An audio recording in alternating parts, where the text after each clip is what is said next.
Stéphane Gravier, cofondateur de Skill 2 Fit. Depuis 7 ans maintenant, je suis chargé d'affaires au sein de Skill 2 Fit. Pascal Chaillet, cofondateur de Skill 2 Fit. J'ai été slasher pendant 5 ans. Depuis 1 an, j'ai rejoint à temps complet l'entreprise que j'ai fondée. Nous sommes solution de recrutement, que ce soit pour des missions ou pour des CDI et également pour tout ce qui est mise à disposition d'étudiants ou d'alternants. Nous travaillons essentiellement dans tout ce qui est industrie, bâtiment et services. On travaille à distance, ce qui fait qu'on est capable de travailler sur toute la France, sur tout type de poste. Donc nous sommes des profils à la base d'ingénieurs, on a plus de 25 ans d'expérience dans l'industrie, ce qui fait être grande différence sur ce marché. C'est né d'une idée de rapprocher les freelances et le monde de l'entreprise, les décideurs, avec une réflexion essentiellement centrée sur les PME au départ. On voulait utiliser les codes des sites de rencontres sentimentaux pour faciliter la mise en relation entre les freelances et les donneurs d'ordre des entreprises, avec tout un volet numérique, site web, système, mais aussi un volet de se dire: «Qu'est-ce que je fais? Est-ce que sur mon site, je veux des freelances, mais j'ai pas de mission à leur proposer? Ou est-ce que je veux des clients qui ont des missions et je vais leur trouver des freelances?» Et de cette nécessité de décider comment remplir un site, de rencontre avec des profils pertinents est né le besoin de savoir recruter, donc de savoir sourcer des talents sur le marché de l'emploi. D'abord des freelances et puis, comme on le faisait avec des codes, très simplifiés, assez distinctifs à l'époque, pas mal de nos clients ont finalement demandé à ce qu'on recrute leurs collaborateurs avec cet ADN de rapidité, d'absence de préjugés, d'une intimité professionnelle avec les candidats qui permet de finalement créer des rencontres professionnelles qui n'auraient pas lieu sans notre intermédiaire. Skill2Fit existe depuis 6 ans maintenant et aujourd'hui c'est cette dimension recrutement de collaborateurs qui a pris le pas un petit peu sur l'activité freelance, même si cette dernière représente encore une part non négligeable du chiffre d'affaires.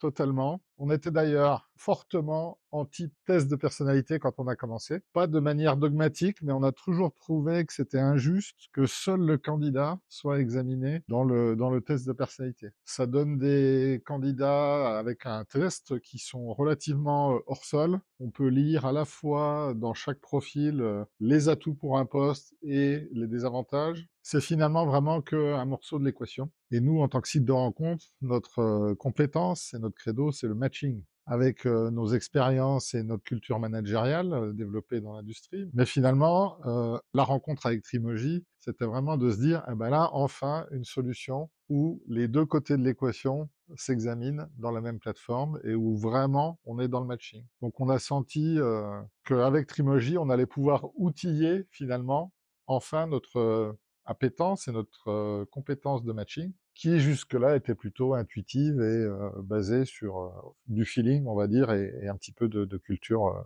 managériale. Et il y a aussi un autre point, c'est que quand on source une personne, quand on analyse un CV, on est assez vite d'accord sur l'expérience de la personne. L'expérience professionnelle, technique, c'est assez facile à évaluer. Ce qui est plus difficile à évaluer, c'est la personnalité.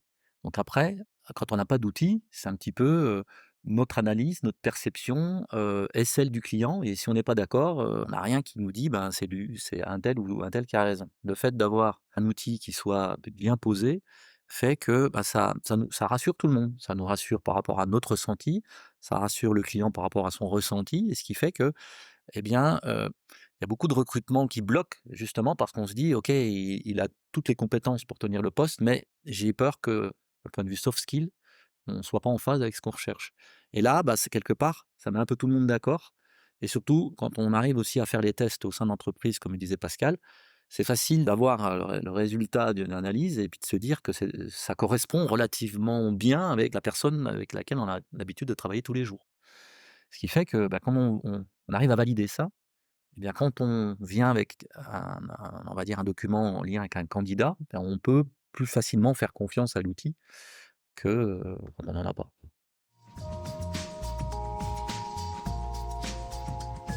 C'est une rencontre entre Aurélien et moi qui date de l'été 2022. avec, ces quelques a priori que j'avais, sur les tests de personnalité, Aurélien m'a fait comprendre, assez rapidement, les différences et les atouts potentiels, d'un vrai outil de matching, basé sur des références scientifiques, solides, donc vraiment, c'était l'occasion de changer aussi notre logiciel et notre paradigme et se dire: «Bah, finalement, si ça se trouve, il y a une méthode et un outil qui va nous permettre, comme disait Stéphane, d'argumenter, rationnellement, des choses qui jusqu'ici étaient relativement, du ressenti».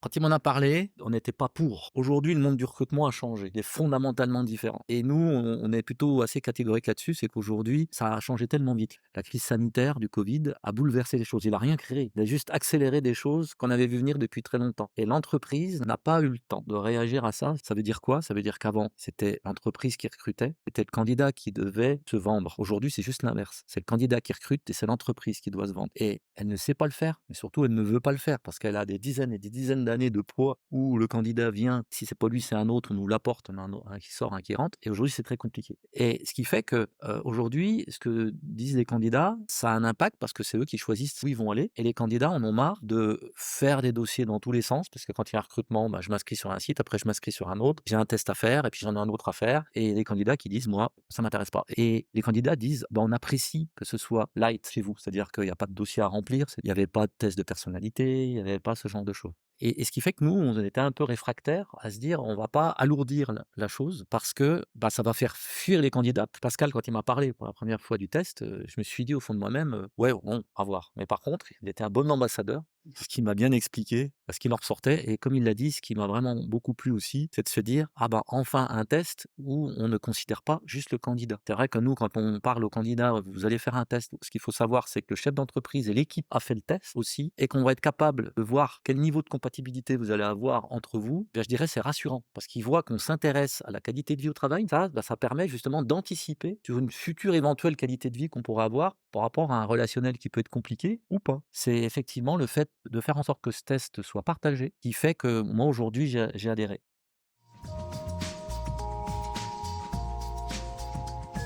Nous, on n'utilise que le test de 15 minutes parce qu'il est assez court et en même temps, il permet d'avoir des données vraiment solides par rapport à celui de 3 minutes. Mais le test de 15 minutes, ça perturbe pas les codes de notre expérience candidat. C'est ces codes de simplicité, d'un recrutement entre égaux et non pas il y a un juge d'un côté et puis il y a un accusé, en face. Donc on trouvait que finalement les 15 minutes étaient majeures aussi dans l'expérience candidat et dans le fait que ça allait plutôt être un prolongement de notre ADN de recruteur plutôt que vraiment quelque chose complètement à contre-courant et finalement on n'a aucun problème de le justifier ou de l'expliquer, au candidat. Le candidat a la possibilité de juger les réponses qui sont faites par le test. Je donne une réponse aux questions qui est donnée et le candidat a la possibilité de dire s'il est d'accord ou pas d'accord. Et ça a un impact assez intéressant vis-à-vis des candidats, puisqu'ils se disent: «Ah ben, on me demande mon avis, c'est bien. On m'a dit que j'étais comme ça, mais je suis pas d'accord». Donc quelque part, ça le rassure. Il y a un verdict qui tombe et derrière, c'est bon, pas bon. C'est vraiment aussi le moment de Primogine. Un test n'est jamais mauvais. Il n'y a pas de mauvais test, il n'y a pas de mauvaise réponse.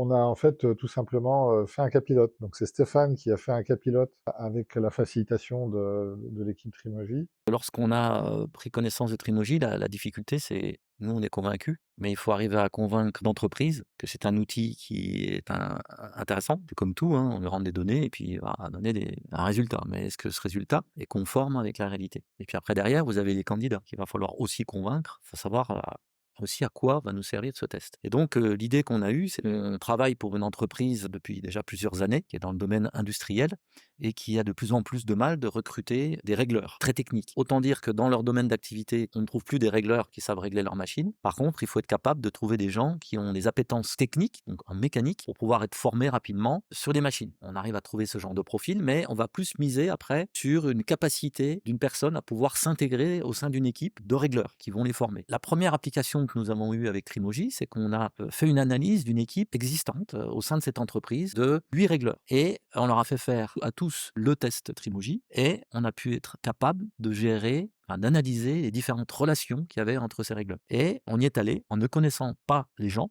connaissant pas quelle était la nature des relations entre eux. Et on a émis un rapport en disant un tel et un tel ont vraiment du mal à travailler ensemble, ceux-là travaillent vraiment les mains dans la main, etc. On leur a posé sur la table une situation d'entreprise, de gens que nous, on ne connaissait pas, qu'on n'avait jamais rencontrés, alors que le chef d'entreprise, lui, travaille tous les jours avec. Et il s'est trouvé que le client nous a dit c'est juste bluffant, au sens où il a retrouvé exactement la relation qu'il avait dans son atelier. Et de ça, bah, le client nous dit moi, je veux des tests. Parce que si ça fonctionne pour des gens qu'on connaît, on arrive à s'y retrouver, bah, forcément, une personne qui vient de l'extérieur, qu'on va injecter dans le système, ça devrait fonctionner. Donc ce qui s'est passé, c'est qu'on a fait un certain nombre de candidatures. Ces candidats ont fait des tests. On a sélectionné un candidat, alors pas en fonction de son test, en fonction bien sûr de sa motivation, de son expérience, etc. Mais au moment de l'insérer dans l'équipe, on l'a mis en formation avec le régleur qui avait la plus grande compatibilité avec lui. Et il se trouve que ça se passe super bien. On a des gens qui sont là-bas depuis 8 à 10 mois et ils sont vraiment enchantés. Il y en a un qui est avec le régleur qui était un petit peu à l'écart de tous parce qu'ils ne s'entendaient pas, mais il se trouvait que ce profil matchait avec lui. Et ils sont un peu comme les 10 doigts de la main. Et ce qui fait que c'est juste ben, bien pour tout le monde, parce que le candidat, quand on lui dit, ben voilà, tu vas rentrer au sein d'une équipe, on va te mettre avec la personne avec laquelle tu as le plus d'affinité, le candidat, s'il doit choisir, il se dit, mais on prend soin de moi, on s'occupe de, au-delà de mon métier, de me dire, ben, on va me mettre dans les meilleures conditions. Donc le candidat, s'il a plusieurs choix, il va venir ici. Voilà en gros un petit peu l'expérience. Et aujourd'hui, on le duplique parce que c'est beaucoup plus facile. Ensuite, on n'a pas cherché à faire un deuxième cas pilote, les constats étaient hyper probants et en fait, ça a montré que ça marchait aussi avec des boulots entre guillemets «peu qualifiés», et ça marchait même multiculturellement parce que ce que tu as pas dit, c'est que plusieurs des candidats qui ont été recrutés étaient issus du Maghreb. Ça a aussi montré que ça pouvait dépasser, des différences d'appréciation, liées aux différences culturelles. Quand on dit du Maghreb, c'est pas le fait qu'ils soient maghrébins, c'est du fait qu'on soit allé les chercher en Tunisie ou au Maroc. C'est des gens où il y a 6 à 7 mois de procédure au niveau des papiers. L'entreprise attend beaucoup d'eux, eux attendent beaucoup de l'entreprise. Donc on se doit aussi de maximiser l'accueil, faire en sorte que ça marche. Donc voilà, transcender aussi les différences culturelles, ça nous semblait vraiment, nous, c'est nos codes, hein, c'est d'abattre les préjugés, mais là, pour le coup, c'était puissance 10 avec Trilogy. Donc en 2023, on a décidé de l'appliquer à tous les recrutements. Donc concrètement, comment on fait? D'un côté, on va forcément faire passer le questionnaire aux candidats d'un poste, et de l'autre, on a un petit travail d'évangélisation, puisqu'on va devoir convaincre les clients de faire la démarche avec leur équipe. Et je trouve qu'on rencontre deux types de clients. Il y a ceux qui se montrent curieux, se laissent tenter assez facilement, et puis vont déjà le faire pour eux, une ou deux personnes, et puis si ça c'est assez probant, ils vont généraliser. Et puis il y en a qui sont vraiment réfractaires, en tout cas qui ont été élevés plutôt dans une culture de voilà, un truc de RH, mais que ça, ce n'est pas actionnable, ça ne donne pas de résultats dans la réalité. Donc finalement, je trouve que les candidats se prêtent facilement au jeu, alors que chez les clients, c'est tout ou rien. Par contre, ce qu'on a vu aussi, c'est que les clients qui l'ont adopté ne peuvent plus s'en passer, et ça donne lieu à des perspectives d'utilisation qui vont aller au-delà du recrutement.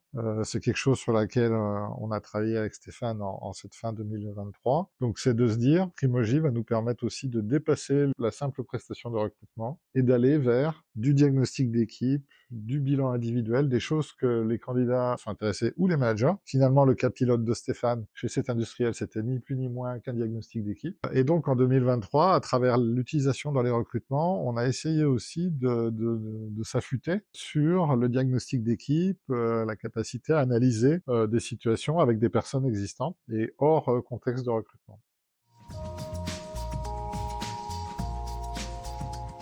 On essaye de le déployer à chaque recrutement. Certains clients adhèrent, d'autres n'adhèrent pas. Dans tous les cas, on fait faire aux candidats. Les candidats comprennent d'ailleurs que certains clients n'y aillent pas à pieds joints. On milite, mais on va pas insister lourdement, on va pas en faire un prérequis du recrutement. Après tout, on l'a prévenu, ça serait mieux avec, il préfère faire sans. Il reçoit quand même les profils individuels à l'ancienne, donc juste un profil candidat. Dans chaque dossier, on l'incite, on a un petit message incitateur à dire ça serait mieux si on pouvait analyser la compatibilité. On met des sortes de disclaimers finalement dans le discours en disant ce n'est que le test du candidat, et ça serait beaucoup plus parlant avec votre équipe sur la plateforme. Ils franchissent le pas, ils franchissent le pas. Il y a quand même l'analyse du candidat, ça ils s'y retrouvent, ça ils ont un peu l'habitude, voilà. C'est une croyance, mais c'est aussi une peur. Parce que ce qu'il faut savoir, c'est que je pense qu'il y a beaucoup d'entreprises aujourd'hui qui ont peur de leurs collaborateurs. C'est-à-dire qu'ils savent que c'est compliqué de recruter. Et ils ont compris que le paradigme avait changé. C'était maintenant le collaborateur qui mène la relation et plus l'inverse. Et quelque part, la peur peut-être d'avoir un avis sur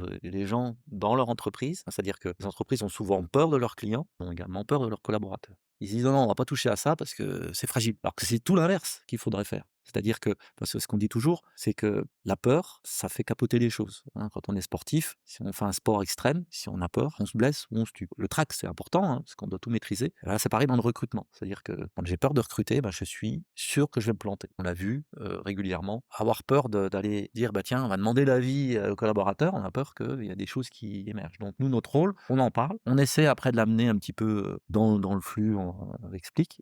Et c'est bon, et des fois, il y a des clients qui évoluent, mais il y en a d'autres qui n'évoluent pas en disant: «Non, non, on va pas toucher à cette chose-là. Moi, je recrute, on va rentrer quelqu'un et c'est terminé».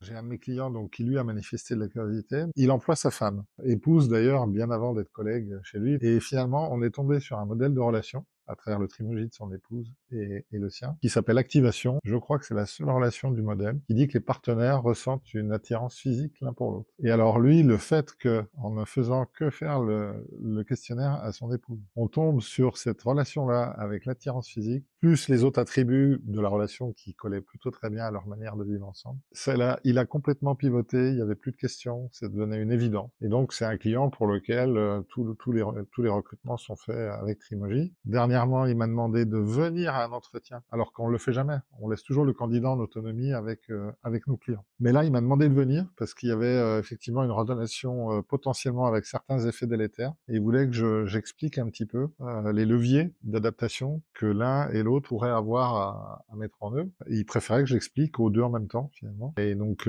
c'est quelqu'un qui est devenu vraiment un ambassadeur et un fervent partisan de la solution. Il fait partie également des gens qui commencent de nous demander d'animer des séminaires d'équipe. Donc, c'est vraiment une suite prochaine et imminente de nos services.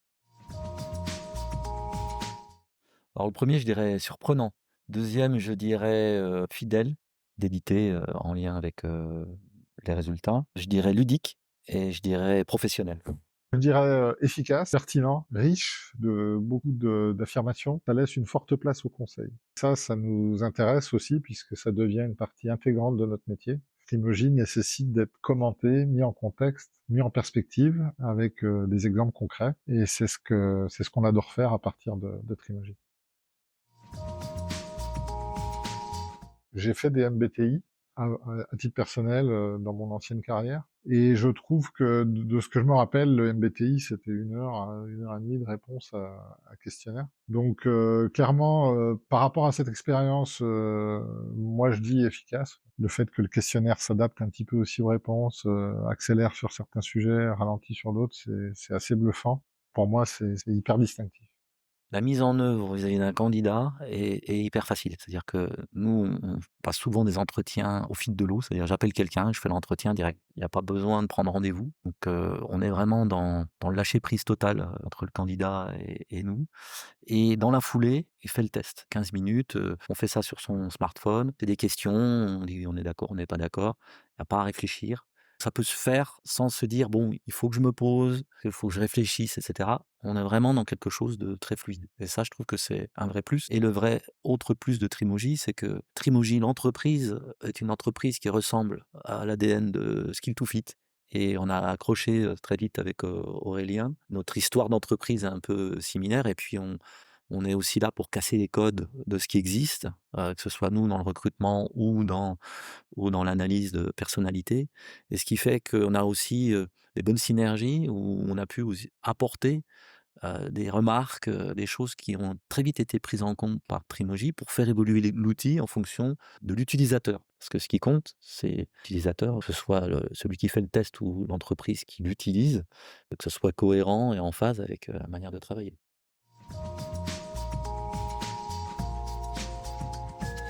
Nous, on recommande à 100%. L'outil ne suffit pas, quelque part, c'est un super outil. En tout cas, je trouve qu'il faut s'impliquer dans la relation humaine, faut y mettre un petit peu de son expérience de relation humaine pour rapprocher la diversité et le nombre de recommandations qui peuvent être issues d'une analyse Trimoji pour arriver à mettre ce fameux contexte au candidat ou au chef d'entreprise. Il faut être prêt à ajouter son vécu. Il faut pas se dire, j'ai juste appuyé sur le bouton Trimoji et mon travail de recruteur est fait. Par contre, quand on aime ou on a une appétence pour les relations humaines, vraiment Trimoji, c'est un tremplin, c'est un amplificateur. Je le recommande pour les gens qui ont cette appétence, qui aiment les gens, qui ont cette appétence pour les relations humaines. Il y a l'outil qui va nous sortir un résultat, on est capable de l'interpréter ou pas. Souvent, on donne une personnalité dont la perception n'est pas la même. C'est juste une histoire d'interprétation parce que souvent, quand on discute avec les personnes, la personne admet, il faut être capable d'expliquer quel est le contexte et puis le curseur. Si on est introverti, on n'est pas à 100% introverti ou 0%. Le curseur se promène et c'est ce que disait Pascal. Ce qui est super important, c'est qu'une personne qui veut utiliser Trimoji, aujourd'hui, il faut vraiment qu'il ait cette sensibilité et qu'il ait envie d'apprendre le contenu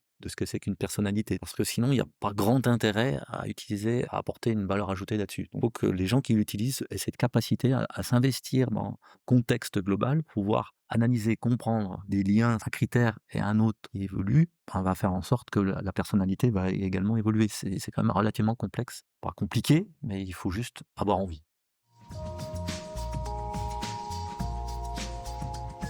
On a toujours bénéficié au début, pendant la phase pilote, de conseils personnalisés d'Aurélien. Puis, quand on a décidé de déployer à tous les recrutements, on a fait une formation, donc dispensée par Trimoji. Et en fait, c'est des indispensables. Déjà, ça s'est super bien passé, c'est personnalisé. Donc c'est moitié formation, moitié conseil parfois. Ça nous a permis de nous lancer. On avait des affinités pour ce domaine, mais je trouve que la formation et le partenariat qu'il y a autour nous ont permis d'aller vraiment assez vite dans le développement de notre expertise. Chez Trimoji, on sent que c'est des gens passionnés, on sent que les gens bah, maîtrisent leur sujet, ça c'est une première chose. Et puis je dirais, la deuxième chose, c'est aussi, encore une fois, interne à l'entreprise. C'est-à-dire que si on a une formation un jour, même si elle est extraordinaire, si on n'utilise pas l'outil tous les jours, on va pas savoir l'interpréter. C'est-à-dire que derrière, il y a des cas d'école qu'on nous enseigne lors des formations, mais tous ces cas d'école sont revisités chaque jour en fonction ben, des expériences qu'on peut vivre au sein de nos clients. Donc, ce qui veut dire que ben, la formation, c'est aussi notre auto-formation. Et si effectivement il y a des problèmes de compréhension, ben, on s'adresse à Trimoji qui peut toujours nous aider. Mais c'est lié comme tout, si on veut devenir expert ou bon dans un domaine, il faut pratiquer.